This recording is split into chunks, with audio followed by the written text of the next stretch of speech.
بسم الله الرحمن الرحيم اللهم صل على محمد وعلى آل محمد كما صليت على إبراهيم وعلى آل إبراهيم إنك حميد مجيد اللهم بارك على محمد وعلى آل محمد كما باركت على إبراهيم وعلى آل إبراهيم إنك حميد مجيد عن أبي أمامة أن رسول الله صلى الله عليه وسلم قال طوبى لمن جاءني وطوبى سبع مرات لمن لم يرني وآمن بي رواه أحمد.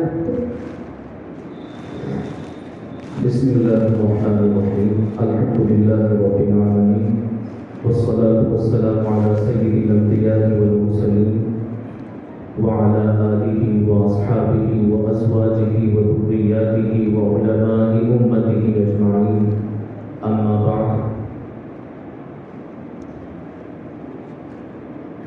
قصہ مشہور ہے. امیر المومنین حضرت عمر بن خطاب رضی اللہ تعالیٰ عنہ ایک مرتبہ اپنے کسی ضروری اور اہم سفر پر روانہ ہوئے. ان کے ساتھ ان کا غلام بھی تھا. سفر چونکہ طویل تھا اس لیے حضرت نے ترتیب یہ قائم فرمائی کہ 1 میل اونٹ پر میں بیٹھوں گا اور غلام رسی پکڑ کر چلے گا. پھر غلام اونٹ پر سوار ہو جائے گا اور میں رسی پکڑ کر چلتا رہوں گا. اسی ترتیب سے یہ سفر رواں تھا. منزل مقصود کے قریب پہنچے. استقبال کرنے کے لیے وہاں موجود مسلمان اور حضرات صحابہ آگے بڑھے تو دیکھا کہ اس وقت حضرت عمر بن خطاب رضی اللہ تعالیٰ عنہ ترتیب کے مطابق رسی پکڑ کر چل رہے ہیں اور غلام اونٹ کی پشت پر سوار ہے. دیکھنے والوں کو یہ منظر عجیب سا لگا، لیکن غلام اگرچہ اونٹ کی پشت پر سوار ہو جائے، بلندی پر آ جائے، غلام غلام ہوتا ہے، امیر امیر ہوتا ہے، بڑا بڑا ہوتا ہے، کبیر کبیر ہوتا ہے. تو آج کی یہ جو ترتیب ہے کہ میں بظاہر اونچی جگہ پر بیٹھا ہوں اور اکابر علماء کرام وہ نیچے تشریف فرما ہے، میری مثال اسی غلام کی سی ہے اور بڑے بڑے ہیں. اللہ تبارک و تعالیٰ ان کی خدمات کو قبول فرمائے اور انہی کے دم قدم سے، ان کی محنتوں سے، ان کی لگن سے، ان کی کڑھن سے یہ دینی مجلسیں، یہ مسجدیں، یہ مراکز، یہ مکاتب، یہ مدارس اور یہ دینی سلسلے قائم ہیں. اللہ تبارک و تعالیٰ ہم سب کو ان اکابر کی، بزرگوں کی قدردانی کی توفیق نصیب فرمائے.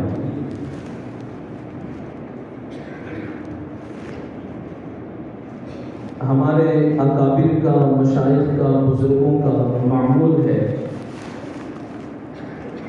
کہ جب طالبی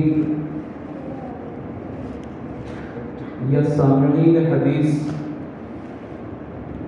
سے حدیث کی مناسبت سے پہلی ملاقات ہوتی ہے تو الحدیث المسلسل بالاولیہ اس کے پڑھنے اور پڑھانے کا یہ اکابر کا، مشائخ کا معمول ہے.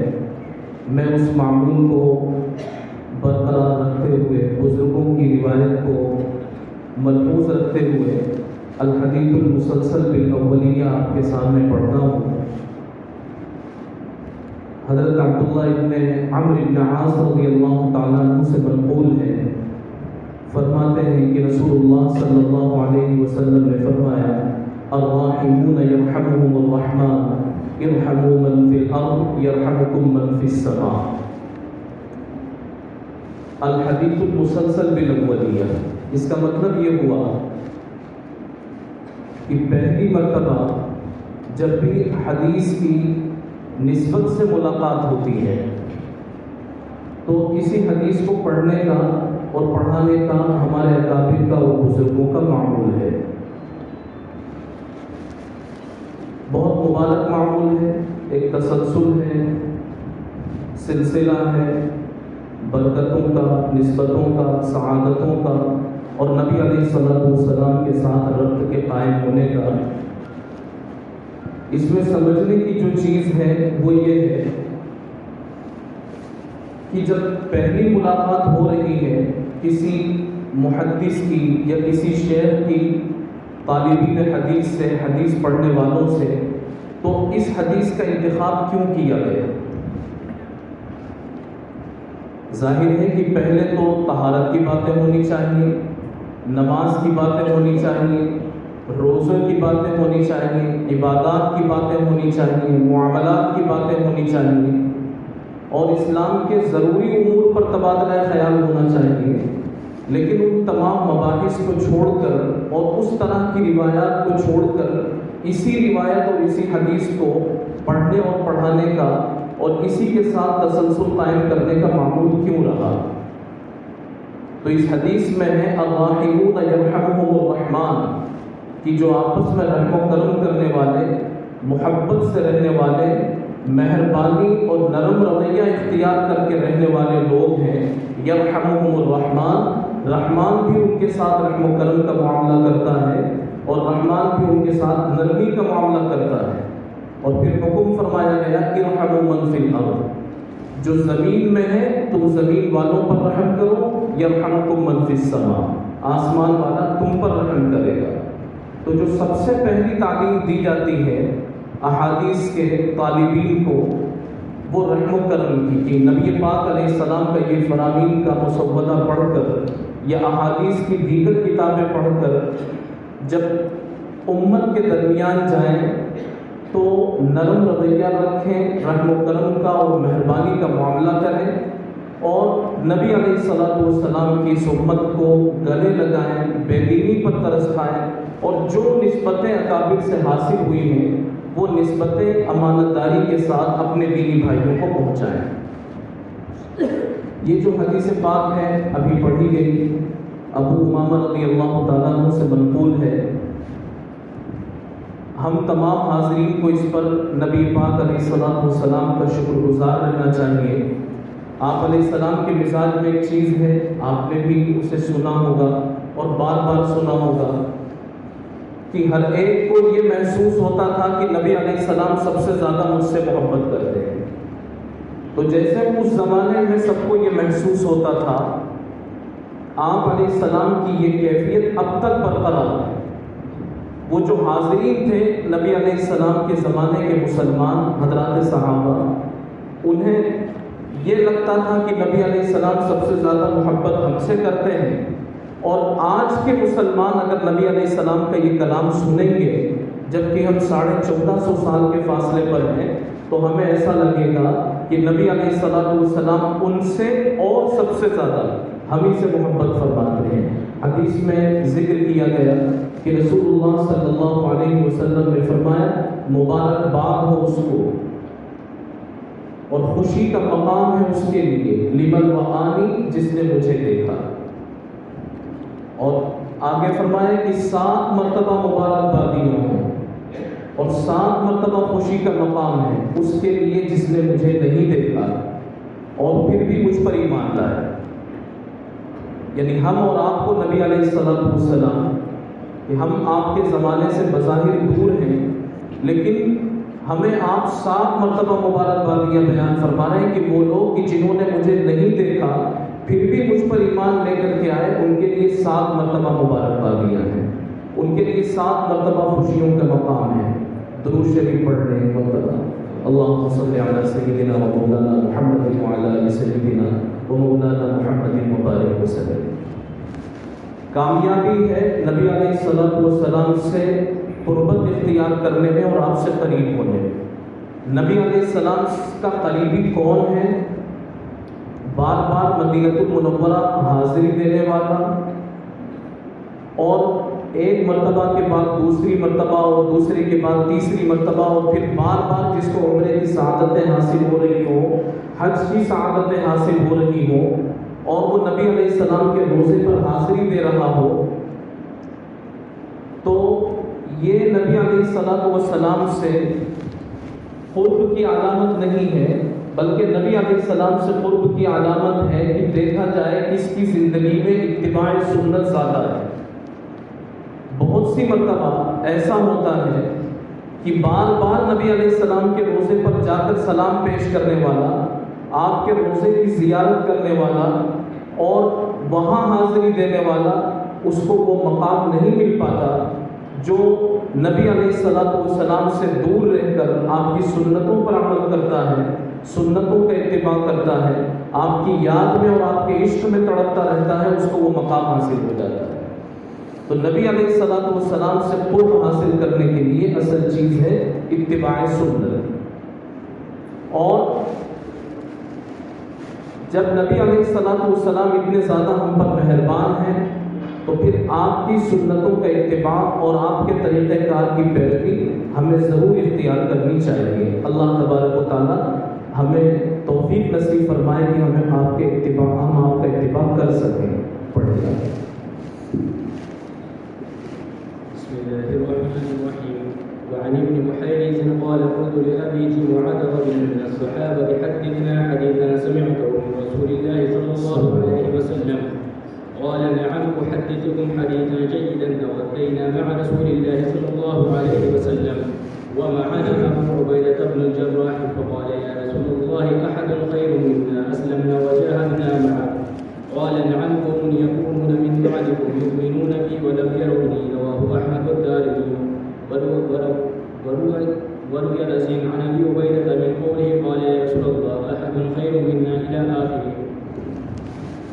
وعن ابن محيرز قال قلت لأبي جمعة رجل من الصحابة حدثنا حديثا سمعته من رسول الله صلى الله عليه وسلم. قال نعم احدثكم حدیثا جیدا۔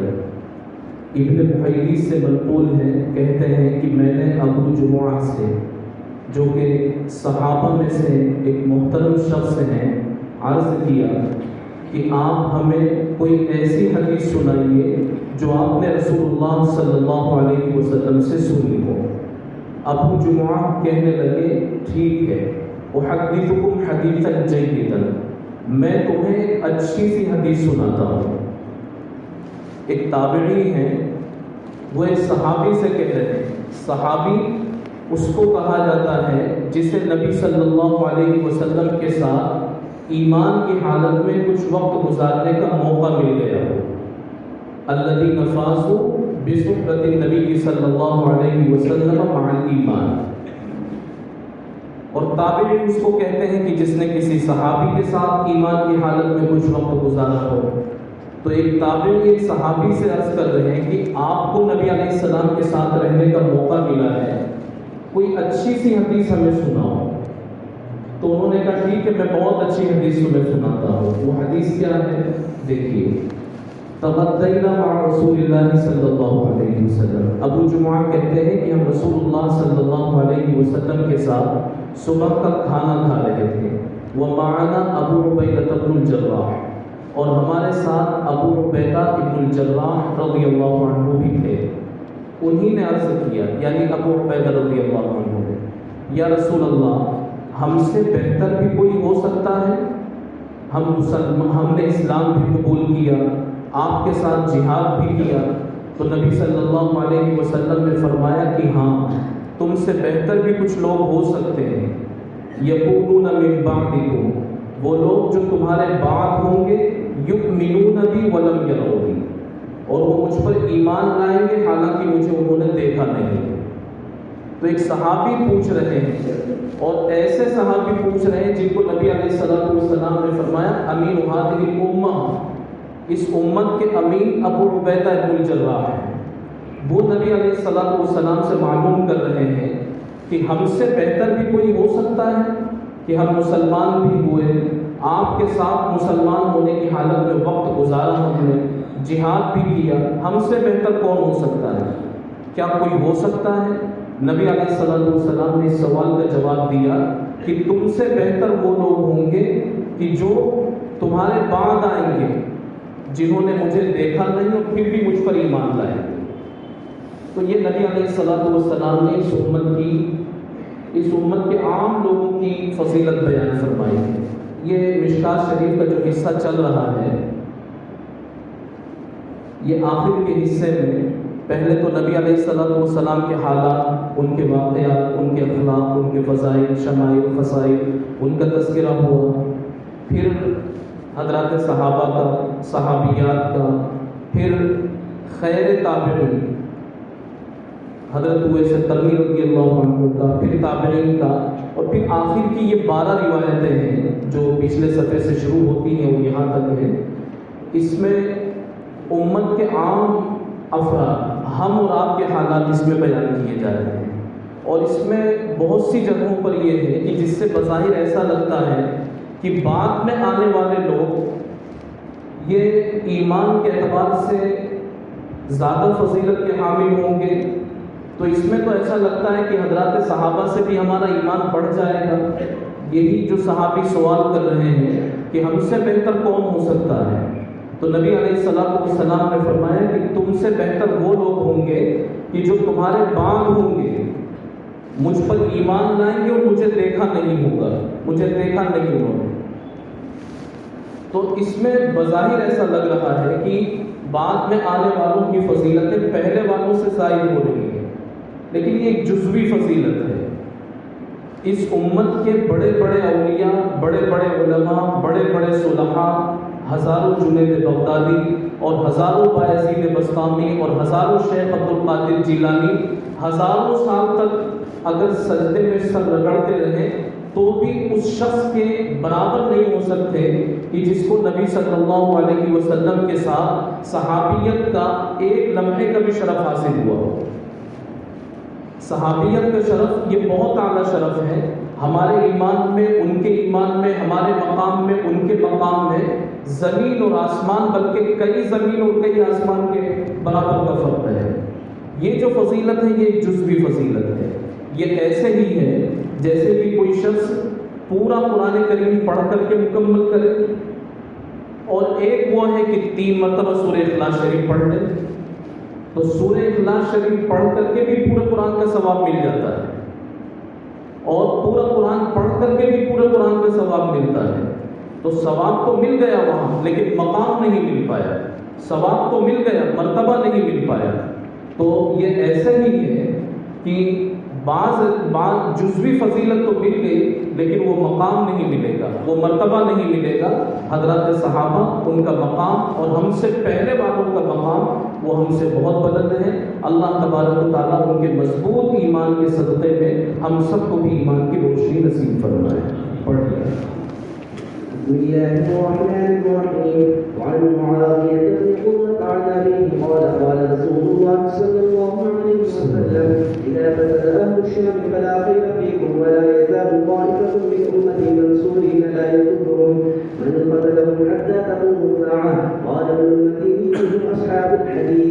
رواه الترمذي وقال هذا حديث حسن صحيح.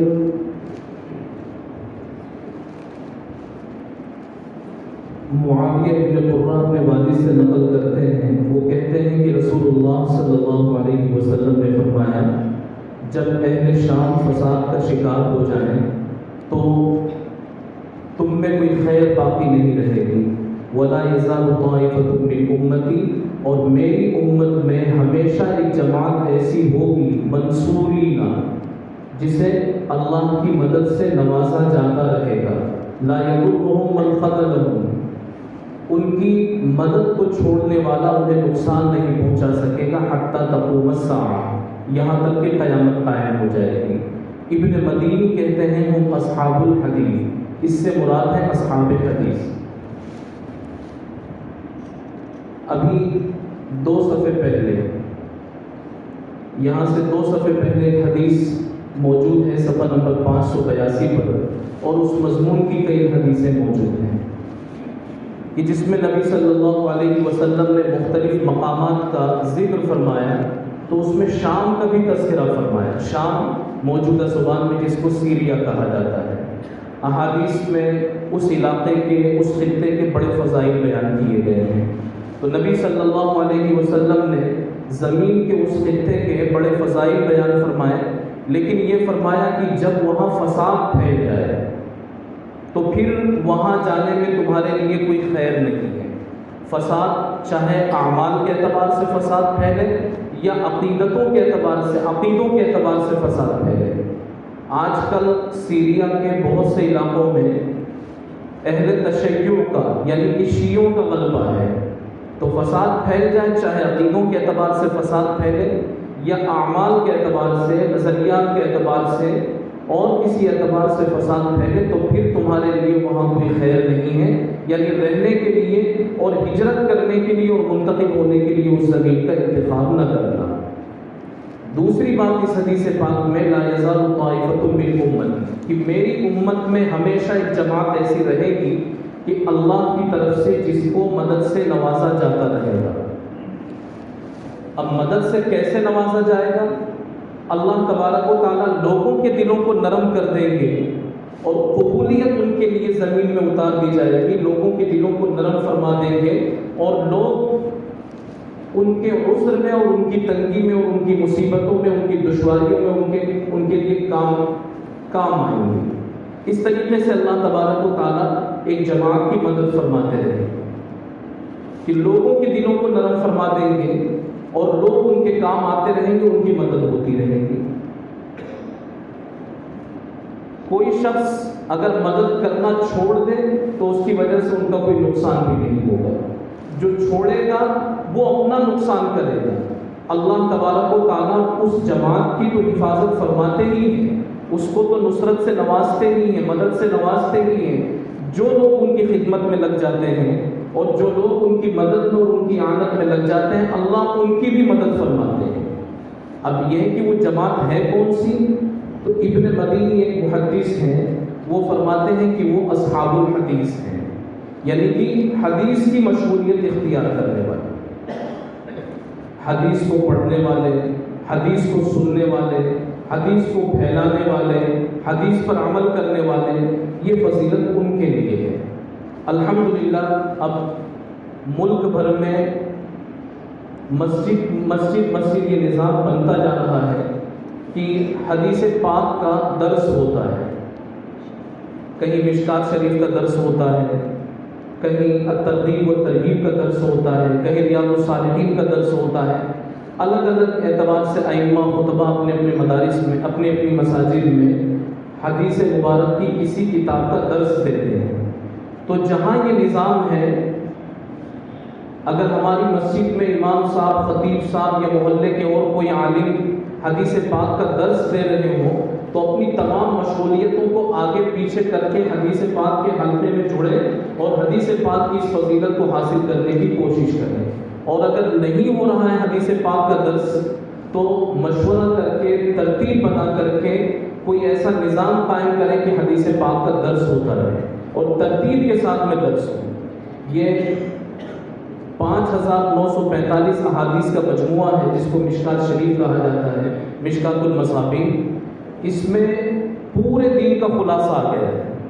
بہتر تو یہ ہوتا ہے کہ اسی کتاب کو تشریح کے لیے اور اسی کتاب کو درس کے لیے منتخب کیا جائے اور تمام لوگ جو محلے کے ہیں وہ اس درس میں شریک ہوں، تو اس سے تمام کے تمام لوگ حدیث پاک کی اس فضیلت میں شامل ہو سکتے ہیں. اللہ تبارک و تعالیٰ اس کے لیے ہم سب کی طبیعتوں کو آمادہ فرمائے اور توفیق نصیب فرمائے. پڑھیے. بسم اللہ الرحمن الرحیم. وعن ابن عباس ان رسول اللہ صلی اللہ علیہ وسلم قال ان اللہ تجاوز عن امة الخطأ والنسيان وما استكرهوا عليه. رواه ابن ماجه والبيهقي. عن ابن عباس ان رسول الله صلى الله عليه وسلم قال ان الله تجاوز عن امتي الخطأ والنسيان وما استكرهوا عليه. رواه ابن ماجه والبيهقي. ابن عباس رضی اللہ تعالیٰ عنہ سے منقول ہے کہ رسول صلی اللہ علیہ وسلم نے فرمایا کہ اللہ تبارک و تعالیٰ نے میری امت سے خطا کو، بھول چوک کو اور ایسی چیزوں کو جس کے کرنے پر انہیں مجبور کیا گیا ہو معاف فرما دیا ہے۔ 3 چیزیں اس حدیث پاک میں بیان کی گئی۔ خطا کہا جاتا ہے بغیر ارادے کے اور بغیر قصد کے کسی ایسے کام کو کر دینا جس کام کے نہ کرنے کا حکم دیا گیا ہو۔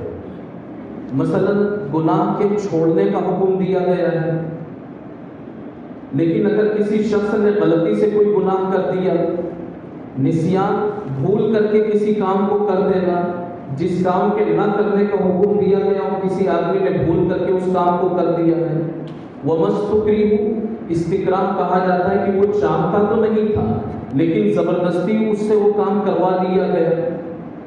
تو ایسے کام شریعت میں جن کام کے کرنے سے منع کیا گیا ہے، پھر غلطی سے کسی شخص سے وہ کام ہو گیا، مثلا الگ الگ طریقے کی بوتلیں رکھی ہوئی تھیں، کسی بوتل میں جوس تھا، کسی میں شراب اور کسی میں کچھ اور۔ اب کسی شخص نے یہ سمجھ کر کے کہ یہ جوس کی بوتل ہوگی، اس نے پینا شروع کیا تو وہ جوس کے بجائے وہ تو شراب تھی، اس نے اسے پی لیا، حالانکہ اس کے پینے سے شریعت میں منع کیا گیا ہے۔ یہ پیا ہے اس نے غلطی سے، خطا سے، اللہ تبارک و تعالیٰ اسے معاف فرمائیں گے۔ نماز اپنے وقت پر پڑھنا ضروری ہے، لیکن نماز کا وقت تھا اور کوئی شخص سویا تو سوتا ہی رہ گیا اور اس وقت اٹھا جبکہ نماز کا وقت نکل چکا ہے، تو اس نے نماز کو چھوڑا نہیں ہے، بھول چوک میں نماز اس سے چھوٹ گئی ہے، نسیان طاری ہو گیا تھا، بھول چوک طاری ہو گئی تھی وغیرہ، اللہ تبارک و تعالیٰ اسے معاف فرمائیں گے۔ استکراہ زبردستی کسی شخص سے کوئی گناہ کا کام کروایا گیا، مجبور کیا گیا، کسی غلط دستاویز پر دستخط کرنے کے لیے مجبور کیا گیا، کسی کے گھر کا سوال ہے، کسی کی عزت کا سوال ہے اور کوئی اس طرح کا معاملہ ہے، لیکن مجبور کیا گیا کہ یہاں دستخط کرنے پڑیں گے ورنہ جان تک کی دھمکی دے دی گئی، یہاں دستخط کرو ورنہ بھی شوٹ کر دیا جائے گا۔ تو یہ غلطی اس سے ہو رہی ہے، یہ غلطی وہ کر نہیں رہا ہے، یہ غلطی اس سے کروائی جا رہی ہے اور زبردستی یہ غلطی کروائی جا رہی ہے، بندہ مجبور ہے۔ تو اللہ تبارک و تعالیٰ اس طرح سے ہونے والی غلطیوں کو درگزر فرما دیتے ہیں۔ یہ 3 باتیں اس حدیث پاک میں ذکر کی گئی ہیں، او کما قال علیہ الصلوۃ والسلام۔ نیچے والے بسم اللہ الرحمن الرحیم۔ عن بحر بن حكيم عن أبيه عن جده أنه سمع رسول الله صلى الله عليه وسلم يقول في قوله تعالى كنتم خير أمة أخرجت للناس قال أنتم تتمون 70 أمة أنتم خيرها فأقربها على الله تعالى رواه الترمذي وابن ماجه والدارمي وقال الترمذي هذا حديث حسن صدق الله العظيم۔ عن بحر بن حكيم عن أبيه عن جده أنه سمع رسول الله صلى الله عليه وسلم يقول في قوله تعالى كنتم خير أمة أخرجت للناس۔ اللہ تبارک و تعالیٰ کا فرمان ہے کنتم خیر امہ، تم بہترین امت ہو، اخرجت للناس، تمہیں اپنے لیے نہیں بلکہ عام لوگوں کے لیے تمہیں دنیا میں بھیجا گیا ہے، برپا کیا گیا ہے، نکالا گیا ہے۔ اللہ تبارک و تعالیٰ کا یہ فرمان ہے، نبی علیہ الصلوۃ والسلام اللہ کے اس فرمان کی تشریح کر رہے ہیں، فرمایا انتم تتمون 70 امۃ، تم لوگ 70 امتوں کا اتمام کرنے والے ہو، انتم خیرھا، اور تم بہترین امت ہو، واکرمھا علی اللہ، اور اللہ تبارک و تعالیٰ کے نزدیک قابل قدر ہو، رواہ الترمذی وابن ماجہ والدارمی۔ اب یہ ہے کہ تم 70 امتوں کو مکمل کرنے والے ہو، تو اس امت سے پہلے 70 امتیں تھوڑی نہ آئی ہیں، 1,24,000 تو انبیاء اکرام آئے ہیں، تو 1,24,000 انبیاء اکرام آئے ہیں، تو جتنے نبی ہیں ان کی کچھ نہ کچھ تو امت ہے۔ ہاں یہ ہے کہ بعض انبیاء ایسے بھی گزرے ہیں کہ جن کے ماننے والوں کی تعداد کم رہی ہے، تو بھی 70 سے تو کئی زیادہ امتیں تھیں، پھر نبی علیہ الصلوۃ والسلام نے 70 امتیں کیوں بیان فرمائیں؟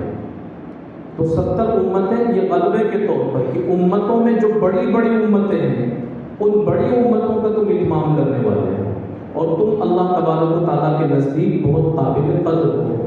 تو نبی علیہ الصلوۃ والسلام نے خیرھا و اکرمھا علی اللہ ہم سب کو فرمایا ہے.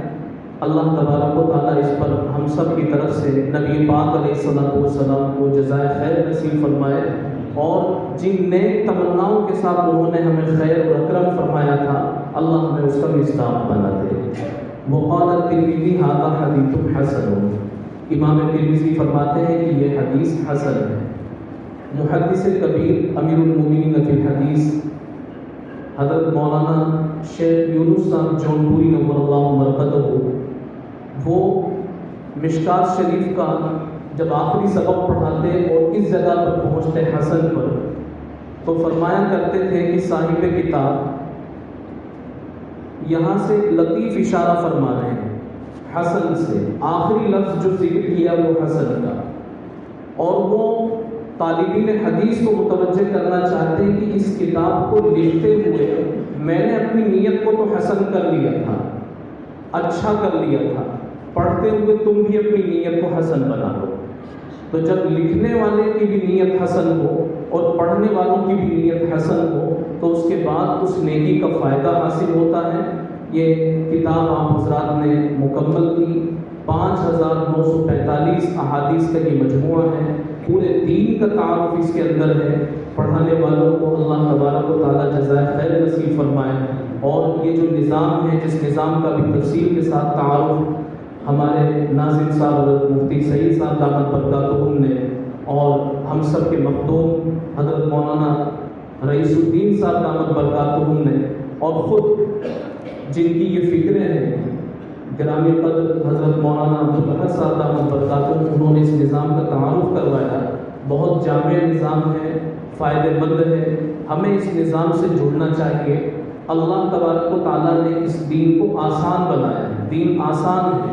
اب یہ بزرگوں کی محنتیں ہیں کہ دین کو سیکھنے کے طریقے بھی یہ آسان سے آسان کرتے جا رہے ہیں. تو دین بھی آسان ہے اور اس کے سیکھنے کے یہ طریقے بھی آسان سے آسان ہوتے جا رہے ہیں. تو ہمیں اس دین کو گلے سے لگانا ہے اور اس دین کو سیکھ کر کے اور صحیح نہج اور صحیح فکر کے ساتھ اور صحیح طریقہ کار کے ساتھ میں ہمیں عمل کرنا ہے. نبی علیہ الصلوۃ والسلام نے فرمایا تھا جاء الاسلام غریبا وسیعود غریبا، کہ اسلام جس زمانے میں آیا تھا اس زمانے میں بھی وہ اجنبی تھا اور آخری زمانے میں بھی وہ اجنبی ہو جائے گا. تو ہمارے دین کی بیزاری کی وجہ سے کہیں ایسا نہ ہو کہ یہ آخری زمانہ ہی ہو جائے. اللہ تبارک و تعالیٰ ہمیں خوب سے خوب اس دین کی قدردانی کی توفیق نصیب فرمائے. پڑھتے رہیں اور پڑھنے والوں کی خدمت کرتے رہیں، پڑھنے والوں کو شوق سے ذوق سے دیکھتے رہیں، اپنے مساجد، اپنے مدارس، اپنے مکاتب، ان سب کی خدمات کو اپنے لیے لائق سعادت سمجھیں، باعث سعادت سمجھیں اور انجام سے ڈرتے رہیں. دو باتیں ایک دو منٹ کی میں آپ کے سامنے عرض کر کے اپنی بات ختم کرتا ہوں. ایک تو یہ ہے کہ نبی صلی اللہ علیہ وسلم کی اتباع ہم سب پر لازم ہے. نبی صلی اللہ علیہ وسلم کی اتباع لازم ہے. قرآن کریم میں کہا گیا لقد کان لکم فی رسول اللہ اسوۃ حسنہ، کہ تمہارے لیے نبی پاک علیہ السلام کی شخصیت میں اسوہ حسنہ ہے. اب اسوہ حسنہ تین چیزیں اگر کسی کو حاصل ہوتی ہیں تو اس کی زندگی اسوہ حسنہ بنتی ہے. تین چیزیں کسی کو حاصل ہوتی ہیں. ایک تو اس کی تاریخ محفوظ ہو، بچپن کا زمانہ، لڑکپن کا زمانہ، ادھیڑ عمر کا زمانہ، پھر بچپن کا زمانہ، بڑھاپے کا زمانہ، اندر کی زندگی، باہر کی زندگی، مسجد کی زندگی، گھر کی زندگی، بازار کی زندگی، ساری عمر جس کی محفوظ ہو، عمر کا ہر لمحہ محفوظ ہو، وہ کسی کے لیے اسوہ حسنہ بن سکتا ہے. اور دوسری چیز کی جس میں جامعیت ہو، اللہ تبارک و تعالیٰ کی بارگاہ سے لے کر کے سیاست کے میدان تک اور ایک فرد سے لے کر کے ایک جماعت تک، ہر ایک کا نظام جس میں چلانے کی صلاحیت ہو، ایسے جامع شخص کو اللہ تبارک و تعالیٰ اسوہ حسنہ بناتا ہے. اور تیسری چیز کہ جس میں عملیت بھی ہو، یعنی جو تھیوری اس نے پیش کی ہے اور جو نظریہ پیش کیا ہے اس پر عمل کر کے بھی دکھائے. نبی صلی اللہ علیہ وسلم میں یہ تینوں چیزیں تھیں. آپ کی زندگی بھی محفوظ ہے، آپ میں جامعیت بھی ہے اور آپ صلی اللہ علیہ وسلم کی عملی زندگی تو مشہور ہی ہے۔ اب اسی بات میں سے ایک بات یہ ہے کہ نبی صلی اللہ علیہ وسلم میں تو جامعیت تھی، ہم میں اور آپ میں جامعیت نہیں ہے۔ آپ علیہ السلام والسلام ایک ہی وقت میں دعوت کا کام بھی کرتے تھے، آپ بیٹھ کر کے صفہ میں بچوں کو پڑھایا بھی کرتے تھے، آپ خدمت خلق کا بھی کام کرتے تھے، آپ علیہ السلام والسلام جہاد کرنے کے لیے میدان میں بھی اتر جایا کرتے تھے، اور پھر آپ گھر کی دیکھ ریکھ بھی، جامعیت کی آپ علیہ السلام کی مزاج ہے۔ تجارت بھی کرتے تھے، تجارت کرنے والوں کو مشورہ بھی دیتے تھے، آپ قاضی بھی تھے، آپ منصف بھی تھے، آپ جج بھی تھے، اتنا سارا کام ایک ہی سے ہوتا تھا۔ یہ آپ علیہ السلام کی جامعیت تھی۔ اب ہم میں تو جامعیت نہیں ہے، ہم کسی ایک کام کو لے کر کے کر سکتے ہیں، یا تو کوئی مدرسے میں پڑھا رہا ہے تو اس کو یکسوئی کے ساتھ وہیں پڑھانا پڑے گا، دعوت و تبلیغ میں لگا ہے تو اس کو یکسوئی کے ساتھ دعوت و تبلیغ میں لگنا ہے، تجارت کر رہا ہے تو جم کر کے تجارت کرتا رہے۔ ہاں یہ کہ تھوڑی مدد ہو سکتی ہے دوسری چیزوں کی مدد ہو سکتی ہے۔ اسی طریقے سے تو ہمیں ایک دوسرے کا مددگار بن کر کے، جو مدرسوں میں ہے دعوت و تبلیغ کے مددگار بنے، جو دعوت و تبلیغ میں ہے وہ خانقاہ والوں کے مددگار بنے، اور وہ عمارت شرعیہ والوں کے مددگار بنے، وغیرہ وغیرہ۔ یہ دین کے جتنے شعبے ہیں، ان تمام شعبوں کے ہم آپس میں مددگار بن کر کے کام کریں گے تو کام ہو پائے گا۔ وہ نبی علیہ السلام کی شخصیت تھی کہ جن میں جامعیت تھی۔ ہمیں تو ایک دوسرے کا معاون بن کر کے کام کرنا ہے۔ اور جو آخری بات عرض کرنی تھی وہ یہ کہ اپنے انجام سے ہم ڈرتے رہیں۔ حضرت عبداللہ ابن مبارک رحمۃ اللہ علیہ بہت بڑے محدث ہیں، آخری وقت جب ان کا تھا اور بیماری اپنے شباب پر تھی، کمزوری بہت زیادہ طاری ہو گئی تھی ان پر، تو انہوں نے اپنے تلامذہ کو، اپنے بچوں کو بلایا، چارپائی پر لیٹے ہوئے تھے، اور کتنے بڑے محدث تھے۔ آپ ان کا چھوٹا سا حال سنیے کہ ان کے سبق میں 40,000 طلبہ بیٹھتے تھے، 40,000 طلبہ بیٹھتے تھے، 4,000 مکبر ہوتے تھے۔ اس وقت میں یہ لاؤڈ اسپیکر کا نظم تو تھا نہیں، حدیث بیان کی، اس نے آگے پہنچائی اور آگے پہنچائی اور آگے پہنچائی اور آگے، اس طریقے سے 4,000 کو آواز پہنچانے والے ہوتے تھے۔ اتنے بڑے محدث تھے، اتنا بڑا مجمع ہوتا تھا ان کے سبق میں۔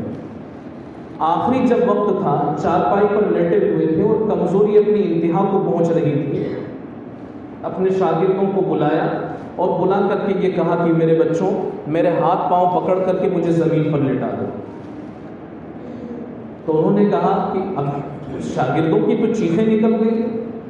شاگرد تو اپنے اساتذہ کا اتنا احترام کرتے ہیں کہ استاد کی نظر چھپا کر کے وہ چپل بھی سیدھی کر دیتے ہیں کہ میرے استاد کو اتنی بھی تکلیف نہ ہو کہ یوں گھوم کر کے چپل پہننی پڑے، بس جیسے نکل رہے ہیں ویسے ہی چپل پہن لیں۔ یہ دین تو اتنی فدائیت سے آتا ہے۔ تو جب انہوں نے کہا کہ میرے بچوں مجھے زمین پر لٹا دو، شاگردوں کی چیخیں نکل گئی۔ انہوں نے کہا کہ نہیں، میری بات مانو، میں جیسا کہہ رہا ہوں ویسا ہی کرو۔ اب استاد کا حکم تھا، ادب کے ساتھ کچھ نے پیر پکڑے، کچھ نے کمر پہ ہاتھ لگایا، کچھ نے پیٹھ پہ ہاتھ لگایا، کچھ نے سر پہ، کچھ نے ہاتھ پہ، اور زمین پر لٹا دیا۔ اب سب دیکھ رہے ہیں، وہ بوڑھا شخص جس کی پوری زندگی حدیث کی خدمت میں گزری ہے اور اتنا بڑا گرامی قدر محدث، اپنی سفید داڑھی کو زمین پر ملنے لگے اور زمین پر ملتے جاتے تھے، اور اللہ تبارک و تعالی آسمان کی طرف نظر اٹھا اٹھا کر کے کہتے تھے، اے اللہ میرے بڑھاپے پر رحم کرنا، میں تیری سختی کو اور میں تیرے عذاب کو نہیں جھیل پاؤں گا، جو غلطیاں مجھ سے ہوئی ہوں مجھے معاف کر دے۔ اللہ میں ابھی اس زمین کے اوپر ہوں، اس زمین کے نیچے جانے سے پہلے میرے انجام کو درست کر دے گا۔ تو اس طرح ڈرتے ڈرتے جو لوگ گئے ہیں وہ لوگ کامیاب ہو کر کے گئے۔ اللہ تبارک و تعالی ہمیں بھی اس طرح ڈرتے ڈرتے کرتے رہنے کی توفیق نصیب فرمائے، اور جو کام ہم سے ہو رہا۔ Thanks for watching. Don't forget to like, comment, share and subscribe to Al Wahid channel.